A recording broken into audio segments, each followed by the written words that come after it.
There's a complaint about India's youth in general,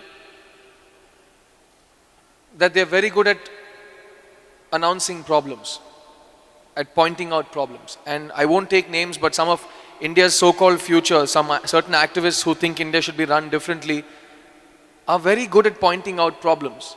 And when asked for solutions, they say, yeah, but there are more problems. As somebody who's been asked this by different people from different walks of life, do you think there's a systemic problem with us and accepting solutions because they're harsh? And to extend that point, I have a genuine concern with a lot of people that I see around me, and I think as Indians we need to ask ourselves why this happens. That in India you go to anybody who's just freshly made a mistake. It can be a small mistake, he could have stolen 10 rupees, or it could be a large mistake, he could have killed someone.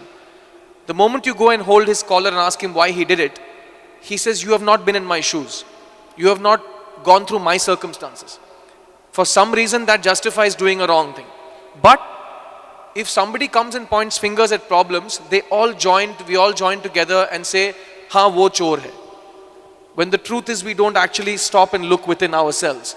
Is this a systemic problem with this country? Because we were discussing earlier about even unhappy countries like China being better off than us when it comes to individual morality and individual responsibility. So where does India stand in terms of the systemic problem of, as long as I do it, it's okay. As long as somebody else does it, it's a crime. Where does that start? Where does that stop?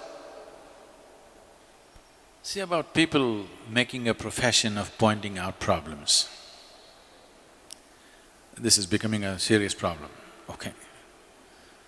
You try to do anything in this country, they want to stop it. You want to build a dam, there's a protest. You want a nuclear project, there's a protest. Thermal project, protest. Windmill, protest. But everybody wants everything.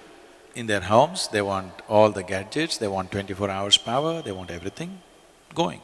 This is because we are only looking at the problems and we have not taken up the challenge of creating solutions in our minds.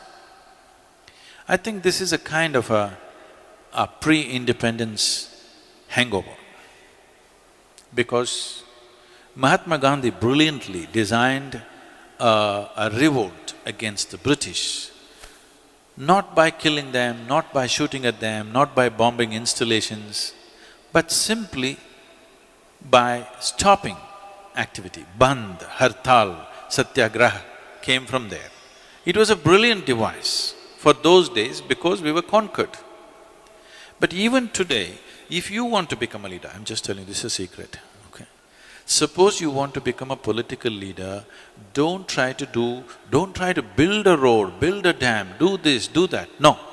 Gather 100 of your fans and block a highway. Make our lives miserable. You will become a leader. Yes, unfortunately, yes. You stop the train, you stop the road, you cut the water, cut the electricity, you will become a leader. If you make something happen, you will get ignored, of course.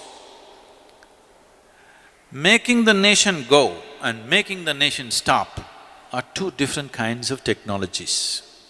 Mahatma Gandhi mastered the art of making the nation stop, and it was contextually the right thing to do for those times, because we were being ruled by somebody else. But we are still doing the same thing. State governments are demanding that they must have a right to call for a bandh. Bandh means closure. I cannot understand how an administration can call for a bandh but they're actually saying it's their right to call for a bandh. Close down something and you'll rise in your prominence. This must change. We should never identify people who stop something in this country as leaders. This must be done by all the citizens. Whoever stops something in this nation should never ever be our leader. Whoever makes things happen in this country, he must be the leader, isn't it?